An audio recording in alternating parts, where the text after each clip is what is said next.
Welcome to the show. Bob,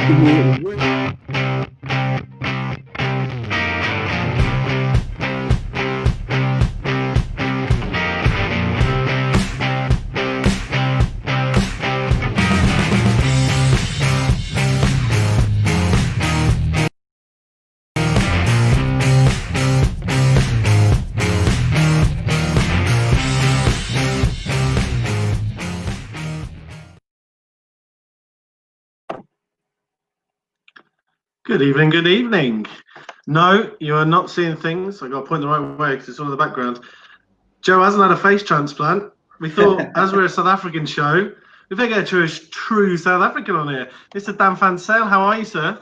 Very well, thanks, Andy. I look quite tall. I'll probably need to put my chair down a bit, but no, very well. And thank you for being able to host the show with you, really looking forward to it. Amazing. And before we introduce our guests, we do need to say a quick few thank yous to a few people. So firstly, Calpify, a local business here in Paarl, but he's just started up doing some amazing stuff with media, social media, and he created our amazing, lovely opening titles there. So thanks to Ruin and the team there. Dre from SA Rugby Fans has been doing, you'll have seen on all our social media this week on Scrum 5 and on Three Blokes, a Ball and a Bod. Not a bod, sorry, there's only one, the bod. There's one K9, there's one good rugby player. And he's been doing all our imagery as well, which is absolutely amazing. And you're probably going to see Andre on your screens at some point in the future. And our main sponsor tonight, let me put this in front of you. Cape Feinbosch Gin, locally produced here in Paarl. On Take a Lot, there's one gift pack. Jeez, can you export those? Well, Dan, do you know what I mean? Just wait, the script is ready. Right, we do export, but obviously locally in South Africa. If you are in South Africa, takealot.com. Get on there. They've just slashed the prices, $2.99 a bottle. Unbelievable gin, best in South Africa, bar none. And in the UK and Ireland, watch this space. It is something that is being worked on a lot of time going into trying to get this exported into the UK and Ireland. And when it is, I will obviously let you all know. Dan, how are you? How's lockdown? How's Rugby Academy Ireland? What's happening, man? Look, no, life is, homeschooling is almost done because it's summer holidays, although the missus probably still try and get us to homeschool, but luckily I think that's gone. Rugby Academy Ireland really going well, restructuring, hoping that 1st of September we can open again, but we've actually, we're opening a girls' academy. We've done webinars, 10 series of webinars now, where we started with one, didn't know how it was going to go, and the uptake has really been good. So, no, we've been keeping busy, trying to strategize for the season to come, because nobody still knows when are we going to play rugby. No, tough times. So, but luckily, what this has done, this lockdown, is bring a lot of the rugby community together, and a lot of superstars are willing to talk to people because they're not training on a Thursday night, which is fantastic. And it's fantastic for us because, without further ado, let's introduce our guest tonight. Former UCT Ikeys and Stormers back row, now plying his trade for Exeter Chiefs in the Premiership. He is a cult hero down at Sandy Park. There's no doubt about that. And as many will testify, he should have had way more England caps than he has to date. It's none other than Mr. Don Armand. Thanks for having me, guys. Way too kind of that introduction. Good to see you, Don. And that beard seems to come on as well during this lockdown. That's my isolation beard. My mom's not telling me to trim it though, so. Oh, okay. Yeah, no, listen, very, very welcome. Just across the sea, I know, seeing you play a lot and so on. So when did the whole journey start for you? I see you were born in 1988 when I matriculated, which made me feel really, really old. But where did it all start for you? Born in Zim, and then where did rugby take you? Born in Zim, played rugby or all sports as we all do in junior school. and then came over to South Africa for senior school or high school, and went to Maritzburg College. Obviously, a big rugby school, and I think that's probably, you get peer pressured into playing rugby there. I tried my hand at canoeing, but the Drie River was pretty dirty, so I didn't fancy that. And then probably just went from there. Got a few lucky breaks with injuries above me, and that helped like rocket my career up a bit. Okay, is there any reason why there's such a connection between Zim and then guys going to Natal, schoolboys? I mean, it's only Percy, and we know the reasons for that got shifted off to the Cape. But Bob Skinstad and Beast and yourself and everybody from Zim seems to go first to Natal. Yeah, I think there's probably Bob Skinstad was a big reason. No, I'm joking. It was more climate for us because we were farmers, so it suited the stuff we were growing. That's why we went to Natal. And then everything else works out where you're a Zimbabwean, so you kind of have, because those guys have come before you and played some good rugby, you get a bit of pressure on you to be able to play better, so you push yourself harder, I think. Yeah, and was it then from there, from Maritzburg, did you get offered a scholarship or so on with UCT, or how did you end up there? Yeah, so I got I was very, very lucky. I had a scholarship for the first 2 years. We just through the Dave Anderson, who was at Maritzburg College, and he knew the director of rugby at UCT. And then luckily I got awarded a better scholarship called the Charlie van Rieenen bursary, which was a memory of a guy that passed away in the Bali bombings, which really enabled me to stay there and carry on my rugby career. So I kind of owe it to the van Rieenen family, and everyone else who was involved there. And that's kind of why I was able to go to Cape Town and stay there rather than come back to Maritzburg. And who knows, I don't know if I would have carried on playing rugby if I had to leave. Yeah. So rugby scholarship got you in the Cape, because a guy that used to play with me, Rob Brink, that played in the 95 World Cup as well, he went to UCT on a cricket scholarship and never played a cricket game and ended playing World Cup rugby. So they might mix up the scholarships, but glad that yours worked out. Yeah, me too. Don, let's just take a step back to the beginning. Obviously, born and originally raised in Zimbabwe. Your story of actually moving to South Africa is not let's not say the most pleasant for the reasons. What do you remember about that time? And can you give us a bit of an insight? I think you were 12, 13 years old. It was a pretty hectic time in Zimbabwe, and then all of a sudden you're on the way to Pietermaritzburg. Can you tell us about that time? Yeah, I still consider myself rather lucky. I think it could have been way worse than it was. I owe lots of the way my mom and dad dealt with the things at the time there. We, as kids, we moved off the farm, so we never really saw any of the bad stuff, apart from maybe a road being barricaded once on the way out. But that was probably the extent of how we saw it, apart from what you see on TV and read in the news. So we were quite lucky as kids. My parents dealt with it fine. Obviously, there's the emotions of leaving country, friends, and all that kind of thing behind. But, at that age, when you're leaving South Africa, we always only ever came over for holiday. So I think it was still like a holiday feeling without knowing that it was a permanent move, if that makes sense. I had plans to get jet skis and become a surfer, and a bit like me 2 years ago. I would pay to see that, Andy. I would pay to see that. And the love of rugby started in Zimbabwe, and not overly renowned, I suppose, for its rugby first and foremost. But where did that come from? Was it a family thing, or was it just something that you'd been watching and had picked up? No, not a family thing, I don't think. I think it was just something I was good at because I was a bit bigger than the rest of the kids. So, when you're young and succeeding at it, it creates good habits, good memories, and a bit of confidence. And I think that's why I carried on playing. Along with being quite competitive, I think it was the right kind of sport to be in. And supportive mom. She never really pushed me into playing it. She always said I can quit if I want to. I think she wanted me to because you obviously get hurt playing rugby, as all moms want to. But it was fun enough to stay on, and I think I just never stopped loving rugby from young. Yeah, and schoolboy rugby's massive. Dan, you obviously played a lot of schoolboy rugby as well.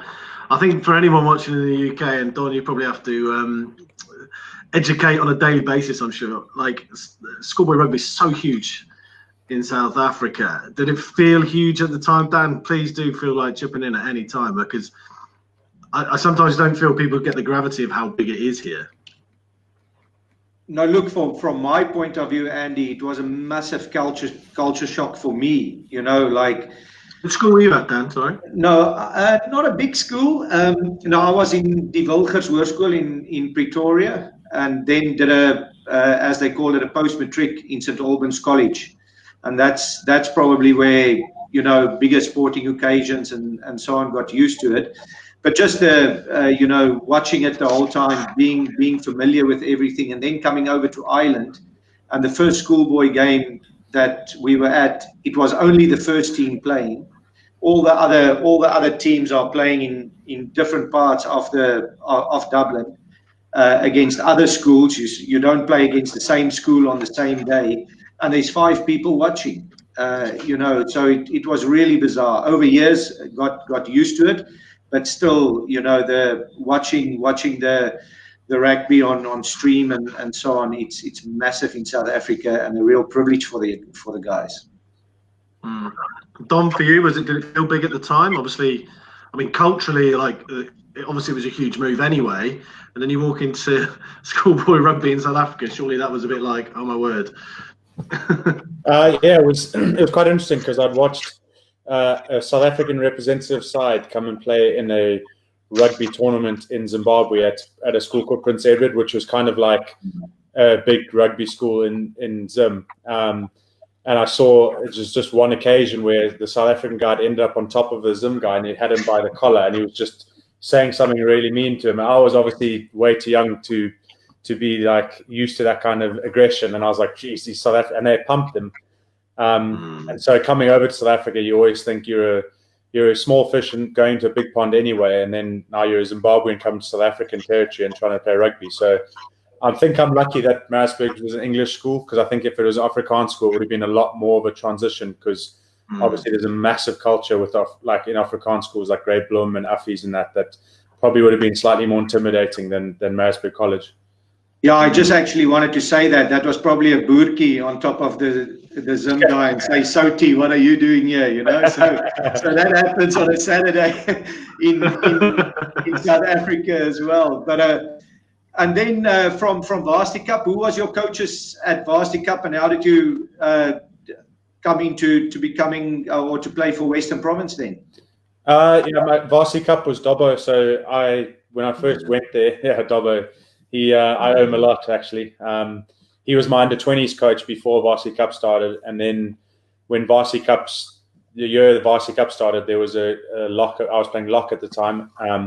And Bordeaux, he was like a club legend at UCT. He was just like ineligible age-wise. I think there's a 25 in the year kind of thing. So I got brought up for him, played in that. And so I had Dobbo as my coach for a couple of years, which is really fantastic. You know, you only realize now how good it was to have him as a coach then. And then Footy took over from him afterwards. So I had Footy as my coach too, which had lots of guys coming to help that you know, would add massive value. And then, you know, I think I will never forget Bob Skinstad even came and helped out and started running drills with us. And I still do a fitness drill at the end of any training session because of him. Okay. He never did fitness. Listen insight to John Dobbs. He never did fitness when I played with him. He never did fitness. You know, it was always the 9s that had to look after the 8s back then. You know, but no, Andy and you know, I have to say this, but there's Donnie's in a special group of Western Province guys, you know, that was able to lift the Currie Cup. You know, there's not many of us around. No, absolutely. I mean, that era though, when sort of Varsity Cup was growing, and now obviously there's a history. So Varsity Cup love to delve into like the past legends, and you look at that 2011 team that you played in. I mean, let me just reel off some of the names. They're ridiculous, absolutely ridiculous.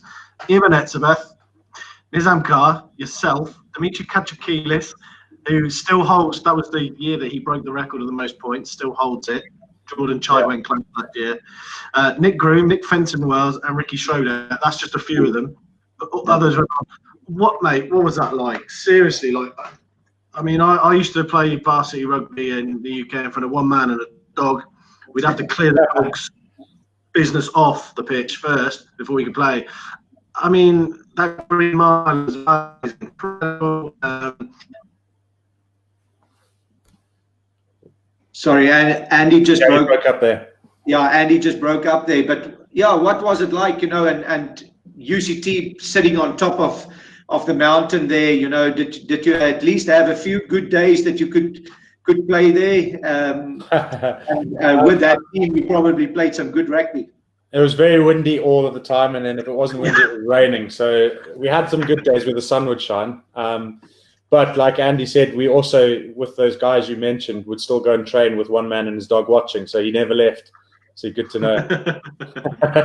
It's very skillful.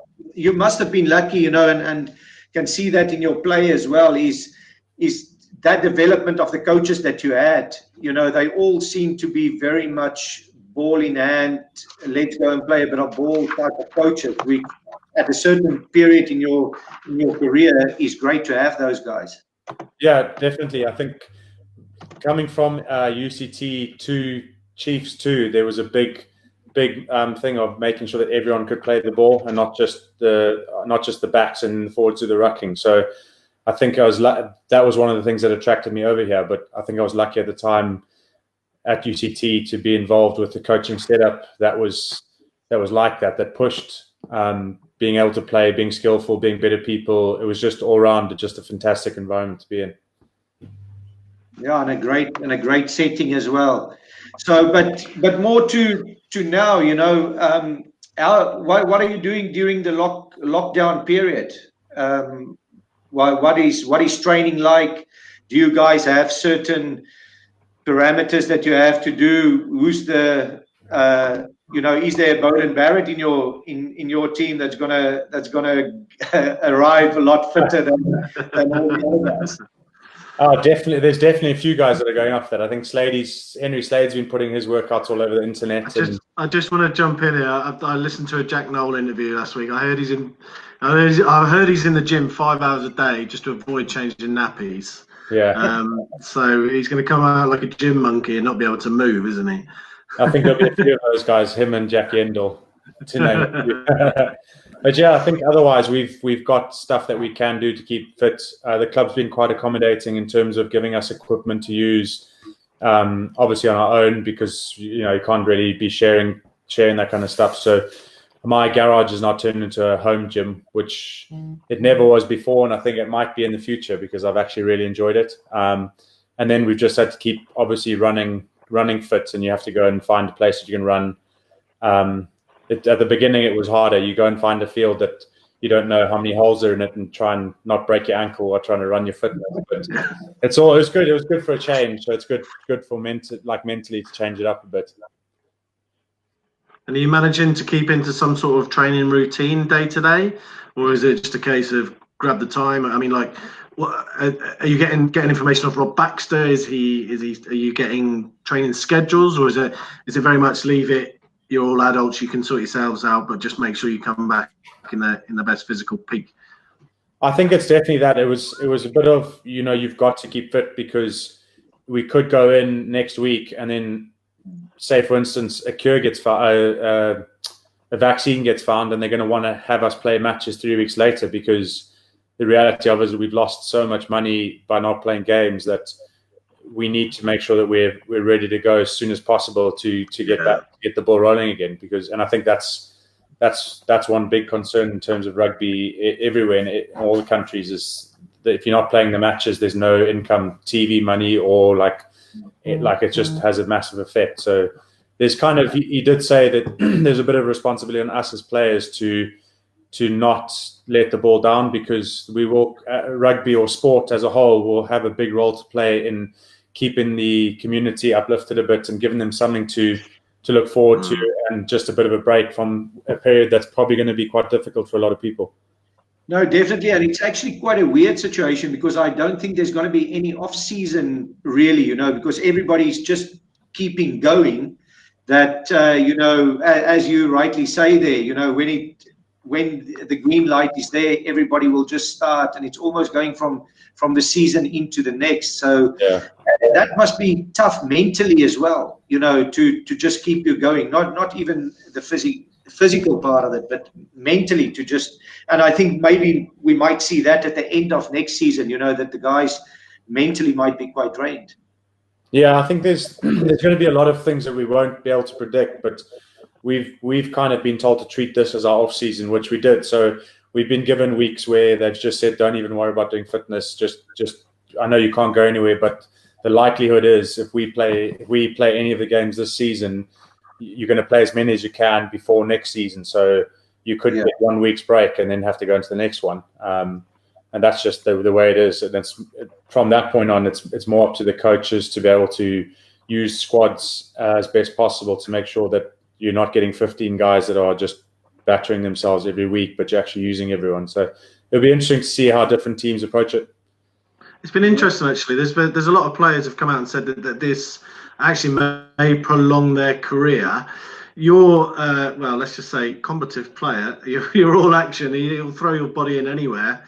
And your head. Do you actually? How's your body feeling? Is this? I suppose what I'm getting at is this the biggest rest you've ever had whilst being a professional rugby player, and actually take away the boredom and the love of playing the game. Do you think that this may actually be a really good thing for professional rugby players to have this break that they've never been afforded in the past? 100%. I think, speaking from I've had a few seasons of where you play a lot of games and you don't get much rest. So from the players that have been in similar situations, I definitely think that this was a blessing. Mentally, not to have to worry about what's going to happen next weekend in terms of being ready for rugby and that kind of thing. Just giving yourself an opportunity to not have to, especially as a jumping forward, not having to do lineouts and banging my ankles and knees on the training pitch and on the weekend and everything. I feel I'd agree with that statement that I think this is going to prolong a lot of guys' careers. Yeah, cool. Joe, do you want to maybe bring up a good time to bring up a few viewers, see who's in the house, some old, some new, I see. Yeah, ladies and gentlemen, good evening. How are you? You'll probably think that this is the borrowers speaking to you from your floorboards, but it's me. Who have we got on tonight? Ian Gilbert. We've got Hola Ian, our ambassador extraordinary in Madrid. Stuart Corser up in Scotland from Big Rig Rugby Academies there. Mike Hodgson's on, Michael Keller. Reggie Hercules is on from Namibia. I hope you're all well out there. Here we go. Let me just try and find this one, and I'll try and pronounce his name. Please. There we go. Nice. Yeah, evening, Leroy. There you go. Leroy Zane Besaidenout, if I can help him. Yeah. And let's get Darren's name up as well, Joe. Let's give me a go on Darren Vincent's surname there. What's that, mate? There's Darren Vincent, and then I want you to pronounce the surname of that. Oh, right, there we go. Darren Vincent Laubscher. Good enough. Bad. Just to let you know that you must be on your best behaviour tonight because your mum's on. I've never seen that woman before in my life. Nigel Quigley says, I'm certain Big Don came to Belfast in 2016 to play Ulster with those Indian fans of the Chiefs. It's a great day, mind you. There we go. Ladies and gents, if you've got any questions for Don Armand or for Dan Fontaine or for Andy tonight, please stick to Mick Larkin is watching, Andy. Chris Bartman, Gallagher is on, Mark Hunter is on, all sorts of people. Guys, if you have any questions, throw them up. Andy, back to you. Thanks, mate. I just want to go back, Don, quickly to your decision to move to England and move to the Chiefs. It was obviously, I mean, you were at Stormers when there was, at the time, an A-class back row, let's be honest about it. It was Vermeulen, Skolkberger was there, there's Nick Costa, and you actually got your chance because there was a lot of injuries, as you said earlier. But firstly, what did you learn from those players coming from UCT? Because there was actually a fair few of you that came through at the same time and went to the Stormers at the same time, wasn't there? Yeah, I think having those guys at UCT, then they were because they were so good. They weren't with UCT for that long. In terms of they'd be there for a couple of weeks or say a month, and then go back up and train. And so you dip in and out, you get to know them well off the field, and I think that helped for when I went up to Stormers or Western Province training, you'd have some familiarity, because at the time there weren't many club players that would have gone up to Western Province. It would have all been institute guys and age group guys and guys that have come from other provinces. So, it was good to have guys that I was familiar with, because it showed that you weren't out of your depth kind of thing, that you just had to work hard and you'd be able to train well and get your chance. So I learned a lot from the guys that were already there. Dwayne Vermeulen was quite good at making sure that he was quite inclusive of if you asked any questions. Tian Liebenberg was also good, even though he wasn't a back rower. I always found he was very helpful if you needed the help, and he had a standard, so he'd let you know if you were slipping up, which is quite a good quality to have. Was he as mad as all other hookers, or? Yeah, he was. Yeah, he had a screw loose, but it was in a good way. Yeah, I know they always say hookers and scrum halves are the bad guys in the team. But you were relatively quite young then, and as just breaking into the Western Province team and so on, and winning a Currie Cup, and then moving to Exeter. What brought that about, and why Exeter? I'm pretty sure there were just forces that were just working behind the scenes for me. I was quite happy to carry on trying Stormers, but my then girlfriend, who's now my current wife, she was studying her job. They always current wife. Have you just introduced her? Please be my first one. She was trying to study for her CA, so she didn't want to really go anywhere. So I wasn't looking. But I do think there were people that had my probably better interests at heart that probably found it on my behalf, or Chiefs found me. I've never really asked. You don't really need to know the answer to that. I'm happy with how it's worked out. So, I got in touch. I got a call from Rob Baxter. There was, he did a bit of background research. I got a bit of opinions on Chiefs, and everything seemed to kind of align quite nicely, because everyone said it was very similar to what the UCT ethos was. Rob does a lot of research on the character as well as what the guy does in the field. And so you know that you're not going to go there and there's going to be a whole lot of douchebags that are just good at playing rugby. So, yeah, because that's actually one of that I'm very intrigued about, and one of the questions, obviously, during this lockdown as well, being on a lot of different webinars, listening to a lot of different coaches, all of those things. So if there's going to be a bad coach after this lockdown, he's in trouble, because there's advice and so on. But just looking again from outside, Baxter just seems like this great coach on the field, but also what he has with the players off the field really seems to be magical. Yeah, I'd agree. I think credit's got to go to all three of the coaches that are there. I know Rob. You never know who puts in more effort than what, but you can kind of tell by what their strengths are in terms of how they approach you, that they all work together really well. Like Rob Hunter's very good with the mental side of things. Ali Heifer's obviously he knows exactly what he wants out of a player on the field. And then Rob, I think, just oversees it all, and he knows what to look for, where to find it, gets the opinions of the other two, and then they all come to some form of agreement. I think at the moment they are doing a fantastic job of getting the right guys in, because we're yet to get a guy that's been recruited that doesn't really fit in. Yeah, I think, and we've all been in setups where some coaches go for the best players and they don't fit in at all, and other coaches go for the 80% ability, but a guy that's really going to fit into the character of the team. And I'll be more inclined in those. And Baxter strikes me as one of those type of guys, Yeah, I agree. And Dobbo, I think, was the same. Dobbo's definitely always said he'd rather have a better person in place than one that's like 100% rugby player and 80%, like you said. And when you arrived over there, my own experience within Leinster, guys arrived here and they really feel or felt welcomed and so on. There's other parts, personality-wise, some players don't fit in certain places and then only survive for 5 months or 6 months before they go somewhere else. is there a special connection between the overseas players, if I can call it that, and the locals there? Yeah, I think there's, like, it's probably been a good case with having Jacques and Giannis come and join, is they are obviously, they'll stick together when they come to get that confidence, but there's definitely a big inclusivity, and it's been there since I arrived, where if you are willing to put the effort in, guys are happy to have you around. There's no, like, you hear some clubs that have big cliques and you don't really fit in and makes people unhappy, whereas you could literally go to any one of the groups in the team or the guys in the team and say, "Oh, can I come around to your house tonight?" and he'd be happy to do it. I think that's what kind of special. I actually heard that there's a few Saracens guys going on loan to Exeter. Is that true?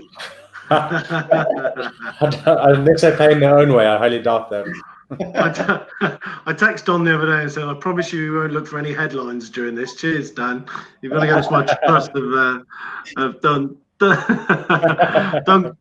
Don, quickly, it's obviously been a strange season for lots of reasons, and I promise you we're not gonna go into the whole Saracens thing. But for you now, obviously, it puts you in pole position. Does not having Saracens in that mix make it slightly weird? Or I'm not going to say it's never going to devalue a Premiership trophy, of course. But is it weird that if we do get this up and running and we get back into the playoffs, that they're not going to be around? They're not going to be there. Sort of your biggest rivals. Of course, I mean there's definitely two big approaches to this, and the one approach is you can say they're only where they are because of what, without being directly quoted as they cheated their way to the top, and they got their reputation by doing things they shouldn't have done, and so it's only fair that they're not around. But then there's the other argument that yes, of course it's going to be a bit different if we win it. You can always just say that Sarries weren't there. Even, I mean, sometimes people forget that they got there with a so-called unfair advantage or whatever it is. But it's quite frustrating because I think in last year's final it was a big step for us mentally as a team. We learned a lot more from that loss than if we won. And I think going forward, it would have put us in really good stead. And so, it would obviously be very nice to have still had them in and beaten them and won it without any doubters. But that being said, there's a lot of other teams that have suffered and not had success because of their advantage they've suffered. So it would have been just as entertaining to have someone else in the final and been just as entertaining, because on the day you never would know who would win. Look, I'm very interested in what's the biggest difference between the Premiership, obviously, great competition and so on, and then the focus going to European Cup next week. How do you guys handle it? Is it different squads being picked, or what's the difference in style of play and so on, if there is any? It's changed. It's quite funny to see how the approach to it has changed over the past 4 years. When we were first playing teams that we'd never played before, trying to get our experience in it, there was definitely a lot more squad rotation and a different kind of emphasis. Whereas now it's kind of, we've gotten to a point as a team where we can produce games that are relatively high enough level of emotion and all that kind of thing that if we didn't change the squad, we wouldn't expect the performance to drop. And in fact, I think sometimes we put a bit more emphasis on the European games because there's breaks between them. So that's the kind of thing you want to target, regardless of whether they rotate the squad or not. And I think we've also got a good enough squad that if you get to a point where you all think, where the coaches say you're all first team players, whether you're in the starting lineup or not, and you get rotated and you need to perform at a level where you are. I think that's where we were at this year, which probably makes it a bit more frustrating because we would have seen the success in that tournament. Carry on, Andy. No, I was just going to say, if it's hard to sit and sort of criticise Exeter because of what they've achieved with the resources that were given to them and the way that they built the club, because it's fantastic. It's all surrounded around the fans and that, it's amazing, and the team culture that's been created. But the one criticism, and struggle to use the word criticism, so I apologise for that, but is that Europe probably hasn't gone as well as the Premiership has over the years. Is that have you learned more from those journeys than you have from Premiership journeys? Is it a case of maybe your style of play doesn't suit European rugby, or you'll have had many inquests, I'm assuming. So why is it that when you've got to the knockout stages, maybe haven't played or dominated as much as you have in the Premiership? Yeah, I mean, I like to think it's just because, take a bit of perspective on the European front. Exeter is a relatively inexperienced and young club. That's what I mean. It is a young club, so they're always learning. So criticise is probably the wrong word, but yeah. So no, but that is what people say. So if you think about the teams that we've gone up and played against and watched our performances, there's teams that are used to playing in stadiums that are filled with 30,000 plus people every week, big like test match intensity type games, and we've gone there and put up a show. There have been some games where we've learned big lessons and been sent packing, but I definitely think that those were needed in terms of our long-term success to be greater than if we'd had a great year, won it 1 year, and not learned as much. And that means, I mean, more in terms of the whole squad's mentality. We learned a lot more than, say, if the 15 guys that played and had a great successful time, no one else would have learned. So I think we needed to learn as a team and as coaches too, and their approach with how they prep us and everything. It was this year was just so much different, so much better than, well, I wouldn't say better because I've enjoyed the way they're prepared every year, but I just think you could just tell it was the next step up, which is where we needed to be. Yeah. I think from again looking from the outside, I think the Hawk signing, probably played a bit of a part in that as well. But as a coach, I think everybody's talking about systems, 1-3-3-1 and 2-4-2 and all of that. But you guys seem to have evolved quite a bit in your attacking play, and being the first to sort of do that. That might be a reason as well that you feel more comfortable in playing against those sides. How did you find it? Yeah, you see, I think that's again why I mentioned the coaches evolving.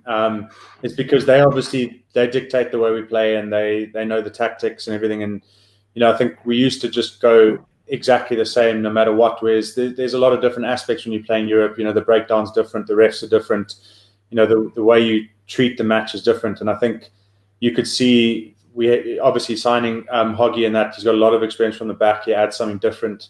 The same with Santi last year. The signings on top of the way we played is what I'm talking about in terms of how we developed as a team mentally and with our strategy. Yeah, no, it's certainly you can see that from afar, as I say. Yeah, the European campaign has been this year felt completely different watching the Chiefs than it has in the past. It's almost like you're not scared to have a go now. You're not scared to, like you just said, you're not stepping into the unknown by going to a 30,000 seater stadium. You're like, okay, instead of like, let's just enjoy this and get the experience and learn from it. It's actually now, let's take this head on. We are good enough to be. I think to a certain degree, was there a sort of lack of belief that you belonged there subconsciously? I mean, and now all of a sudden you're like, well, do you know what? We're not the little club that are doing really well in the Premiership. We're actually got the potential to be a European force here. Yeah, well, without saying it in those kind of words, without taking some flack, but yeah, I definitely think in a bigger picture thing, in a long-term scheme as a development as a team, that's exactly what would have played. Like the mental side of things is massive, and going to Clermont where the stadium is huge and they throw newspapers around and doing what they do. That's an element that you'll never get in the Premiership, and that only way you can learn is by going there and playing there. And that's why I think you've seen in like some of the French games, we started performing better the more times we went there because we could then play our game and mentally be on it. Whereas before there's this distractions, there's this is a big team. I've just seen this on TV kind of thing. So yeah, it's all the learning, the development, the experience that's important. In your experience, although it's been a few years, what do you reckon is the biggest difference between Southern Hemisphere style and Northern Hemisphere style rugby, and what will your feeling be around a global season?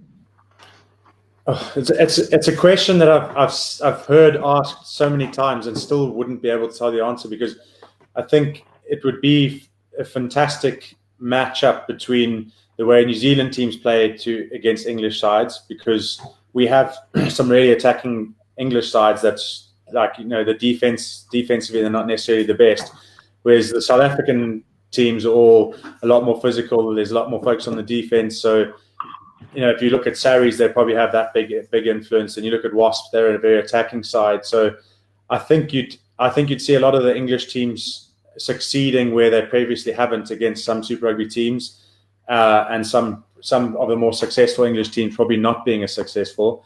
But I think it would make a very interesting clash of teams. I can't really say what the difference is, but team by team it changes in the Super Rugby as it does in the Prem. No, definitely. But do players really want to change? I know there's a lot of other stuff around, but would you prefer a global season and have a definite 3-month period off and so on, or how do you see things? I've never really been that outspoken about it, because I just enjoy playing rugby and getting paid to do it, and if they tell me I'm going to play global seasons, I'm not really going to get my hairs up about it. If they say it's never going to happen, also it's not going to bother me. So it would be an interesting, from a fan's point of view. I think it would make it would unite some fans, and I think for the game of rugby, it would make it a lot more internationally friendly. Like you watch this thing, because I've spoken to many people in the English, like any English fans, and I've said, I was at Stormers in Cape Town, and they're like, I've never heard of them. And I'm just like, how have you never heard of the Stormers? I'm like, they're playing Super Rugby. And they're like, what's Super Rugby? And I'm like, how are you a rugby fan if you don't know what Super Rugby is? And so I think it's similar, I think sometimes we want change just for the sake of change, where things are good as it is. Yeah, I mean, you never know. If they had a global season, your TV numbers would boost out of the roof, and you never know what that would do for money wise in terms of development of rugby as a whole. You look at all the nations that are struggling for money, it could really boost money or rugby's economy, but it also might just ruin it, because it'd be like watching a World Cup every year, and people probably get bored of it. So awesome. Before we move on to all things England, ladies and gentlemen, welcome to Drie, Bokke, a ball and bod, with myself, my guest host today, Dan van Zyl. This has been amazing, having a South African voice on it and not Joe's broken Afrikaans attempt. And of course, Don Armand, who I need to apologise for now, because I entitled this Saffas Abroad, but I was talking more about rugby. He's a very proud Zimbabwean, so let's just get that straight. But it was definitely more rugby chat. Thanks to Calpify for all of our upfront titles. Thanks for Dre from SA Rugby Fans for everything that he's done in the last couple of weeks with regards our imagery on social media. And of course, don't forget, get on Take A Lot tonight. Get some Cape Fame Wash Gin Danu, our main show sponsor tonight. Joe, have we got any questions for the gentleman, mainly Don? We have Nigel Quigley, who's the Night King of White Walkers, says there's intimating that there's a bunch of flowers and some chocolate coming that way for that one.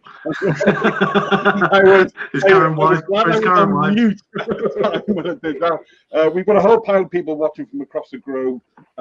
Very quick one, just to segue in, Don, if we can, to Leroy Zane Bezuitenhout. Is that correct? Is that close enough, Dan van Zyl? Yeah, no, that's close. That's close enough, Joe. So there we go. Right, I'm happy with that. So, Don, there you go. Don, if possible, would you join the DHL Stormers, who everybody has heard of, for a Super Rugby season? I mean, obviously, it'd be silly to say no to it, but you'd be silly to say no to any opportunity. It depends on your situation. So, Stormers are a lovely team. They got a lovely fan base, and I've obviously played there before, and it was a fantastic experience. So, I'm happy where I am, but for the sake of answering your question, I wouldn't say no. I think Joe, he'll be gladly play for the Stormers, but he's still 6 or 7 years too young to go to the Bulls. He can push Geo Applon along with Zimbabwe. I think the Springbok Legends might be in trouble in Bermuda next year, because everybody's 35 and signed for the Bulls. Good. We've got one more question there, Andy, if we may, from Andy Payne, who says, Don, how is the mood in camp and how are you keeping in touch with the boys? You all have your own families, but you normally spend so much time together. What is life like without your brothers? It's fantastic. I know that once we're back in it, we're going to be spending every minute with each other. So, it's good. I think we've all enjoyed the break. It's getting a bit much now. You start to feel very lonely without them, but you still send odd WhatsApps and video calls here and there. That's as about as much a contact as you can really have. But we've got lots of time ahead of us where I'm pretty sure we're going to be playing more rugby than we've ever played before. So we'll catch up to it. Is there one joke that will keep everybody going during this time? We got a few jokers, and it really changes week to week depending on who's more bored. It's never any of the guys with lots of kids though. So right, there we go. Henry Slade's Instagram account is hilarious. He looks like he's advertising to become a personal trainer, isn't he, Don? Yeah, he gets a bit of stick for it, but I kind of like what he's doing. It's I think it helps a lot of people. So good for him. Good. I know you still have a lot of years left in you, but where do you see life after rugby and Saracens? Do they? No, we know Saracens look after the guys after rugby. Allegedly. Have plans for you guys after? Do they support you? It's obviously very tough for them to have plans for everyone that comes and goes. There'll be a lot of people that they try and hook up. But I think, like any decent setup, they definitely they'll help you if you need help, and if you push hard enough. But I think rugby guys are quite proud, and unless you're really struggling, generally once you move on, you kind of try and make your own way. So I think if you needed enough help and you asked well enough, that Chiefs would try their best to help out. And you can kind of see with the way they're reacting to this lockdown and how they're treating us that they do actually care about the players. And is farming something that interests you, or where do you see yourself coaching away from the game? What do you see yourself in years to come if it comes to it? I like to keep my options open. I think probably be the best way to say it. But I've done a bit of work. I think Giles is watching. Actually, he's asked a question. But he does like green energy and renewables and things like that. And it's a very interesting kind of workplace to go and go into. It's very complicated, a lot to learn, but it's kind of something that's helping the planet. There's a lot to it, and that's kind of something I'd be interested in going into and trying to do some business development for them. But if not, the coaching is always an easy one to do. I'm not sure. It's not that easy, Don. I can tell you. It's either me trying to. It's an easy segue. Easy segue. Yeah. As in, there's a lot of connections there. I don't think it's an easy job at all. But I'm not really sure. I'm trying to focus on being on the best I can be for rugby at the moment, because you've got to try and, if I start focusing on what's after rugby too much because of who I am, I have to take away from my rugby. So I know there'll be a year where I'll know that I've got to start focusing on stuff after rugby. But at the moment, it's also my wife's business is something that she's really focusing on. It'll help bridge the gap between when my rugby's done and when I find something else. So take it from an oldie, live it to the full, and play as long as you can. Where do you normally go if you take a break? Do you say on holidays? Yeah. Well, we used to try and go on a week or two away. We've gone to Greece and we've gone to Spain. But having little kids, it's quite tough to look after 3 kids. You don't actually have holiday because one of you's got to watch 2 of them, and then the other one's got to watch the little one so he doesn't kill himself on a lollipop or drown in a pool that's half a foot deep. So we've kind of we've bought a caravan now, and caravanning's our thing, because then you can just sit in one place and they can run around you and not really do much wrong. Just jumping into the here and now. We've got to touch on the whole England thing very quickly, as we've got you trapped on a screen. if you ask any Exeter Chief fan in the world, they believe you should have had at least like 700 caps by now. It's obviously going to still be a burning ambition inside you to play international rugby. Where are you at there? Have you had any dialogue with Eddie Jones recently? Where are you in the pecking order? How is that international scene looking for you moving forward? Realistically, at the moment, I haven't had the greatest season. I've had an injury and surgery I've been trying to recover from. And then you've also had guys that have come in, like Jacques Vermeulen and that have played very, very good rugby. So my focus is kind of just being with Chiefs and making sure I can stay in the team. And it's kind of the same approach I had before. I was never deliberately going after an England cap, but if you play well enough, that'll end up calling. And I'll probably adopt that same mindset going forward. We've had this time off now, the little reset, and the focus is just fully on Chiefs. I haven't had any dialogue from Eddie, but I wouldn't really expect it. He's at a World Cup and a lot going on. He's got some youngsters in the side. So, where that happens for me is I've got to make sure that I'm playing really well on the field consistently. And if I'm not doing that, then I can't really have any more expectations. No, absolutely. I want to ask you one last question, probably from my side, is with the academy, Rugby Academy Ireland that I have in Dublin, we have Matt Jess as a guest coach sometimes, and he keeps telling me that he was a Exeter legend and the best player that Exeter ever. I just wanted to ask if that is true. It's funny. Just before you answer that, Don, I went to school with Neil Clark, and he says exactly the same thing. So don't worry. I don't know Clark as well as Jesse, but I do know Jesse would never ever. But he would enjoy the banter. He was actually a great bloke, and actually he was a big Chief legend. So you're not wrong there. Yeah, I know he's done a couple of occasions that we had him over. Really nice bloke and done really well. Okay, brilliant.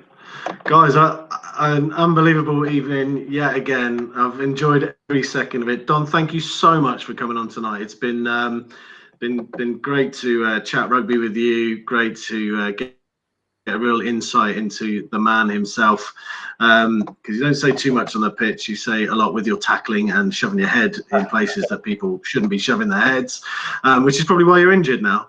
But for all the other viewers out there, don't forget the next show for Three Blokes of Ball and Bod will be on Monday night, the Kigo and Big Joe show at 8:30 p.m. in the UK and Ireland, 9:30 in South Africa if you can keep your eyes open. But full of banter, Kigo and Joe have a great time on there.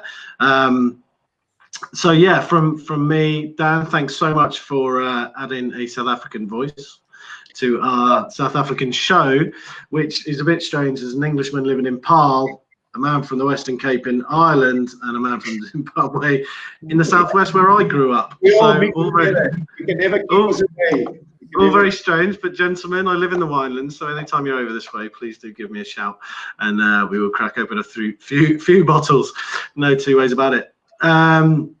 Guys, thank you so much. Thank you to everyone who's tuned in. Thank you for all your comments. We will see you in 2 weeks' time. We are lining up a very, very, very, very big guest for the next 2 weeks, who I was talking to Mr. Fansell about earlier, and he may have beaten the British Lions in the past. But until then, thank you very, very much, guys, and have a great evening. Don, every success for you going forward. Really love watching you play, and keep it up. Thanks, Dan. Really appreciate that. Thanks for having me tonight, guys. Thanks, Don. Thanks so much.